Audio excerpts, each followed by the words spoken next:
umaga mga kapatid, mga ka-Team Jesus. Ngayon po ay araw ng Biyernes, August 15, 2025.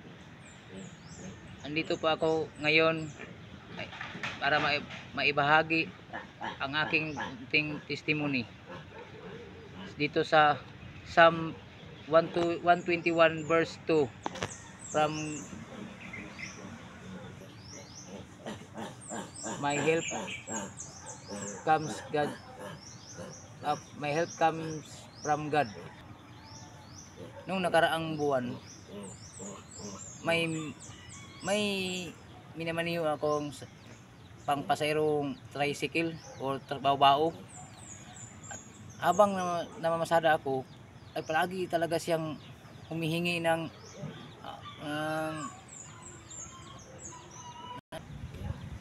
nangihingi ng pangpaayos. At hindi ko sana, marami na pala siyang sira. Kaya palagi na naman akong magagalit. Iinis na talaga ako. Nawala na ako ng ganang bumiyahi kasi palagi talaga siyang nasisira. At pag uwi ko sa bahay, yung mga anak ko ang napagbuntunan ko ng galit. Kasi kailangan ko ng napakalaking halaga ng pera pangpaayos talaga ng aking sasakyan.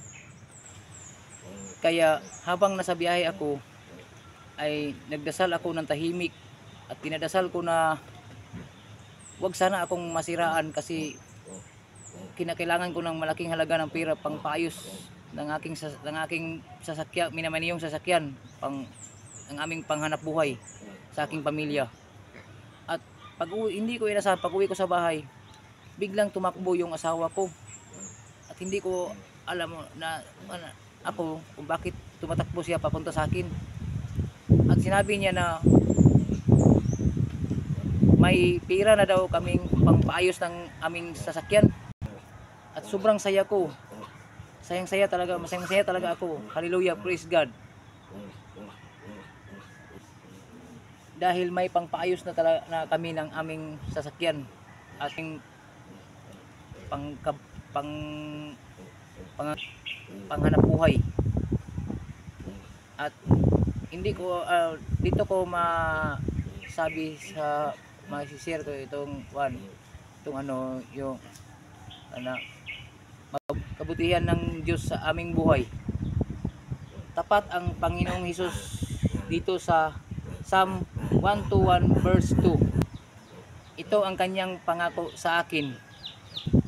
Nagpapasalamat ako sa Panginoong Hesus sa pagpapalang na pinagkaloob niya sa amin sa pagpapaayos ng aming tricab or babao. Natututunan kong imbis na magalit, mawalan ng ganang bumiyahe, ay doon ako tumutok sa ating Panginoong Hesus. Sapagkat siya ang gagawa ng paraan, sapagkat may tao siyang ginamit upang maipaabot sa amin ang kanyang pagpapala. Hallelujah. Kay buti mo talaga, Panginoong Hesus. Kaya gusto kong maibagi ito sa iba na may karanasan na huwag tayong mawalan ng pag-asa. Kaya palagi tayong magdasal, panghawakan ng kanyang mga pangako, mas patatagin ang ating pananampalataya kay Panginoong Hesus, dahil hindi na tayo iiwan at pababayaan.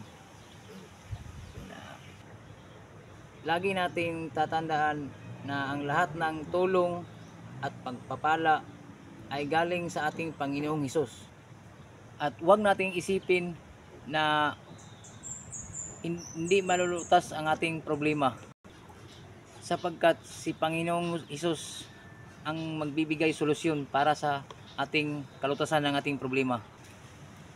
Kaya kung may problema man tayo na inaakala natin hindi kaya, ay huwag tayong dalawang isip na magdasal at tawagin natin si Panginoong Hesus. sapagkat tutulungan niya tayo kahit anong problema man dumating sa ating buhay, sa ating pamilya. Kaya ngayon, nagpapasalamat ako sa ating Panginoong Hesus sa kanyang mga salita at sa mga pangako, lalo na dito sa Psalm 121 verse 2. My help comes from God. Hallelujah. Ito lang ang maibahagi ko. God bless us all and Jesus loves us.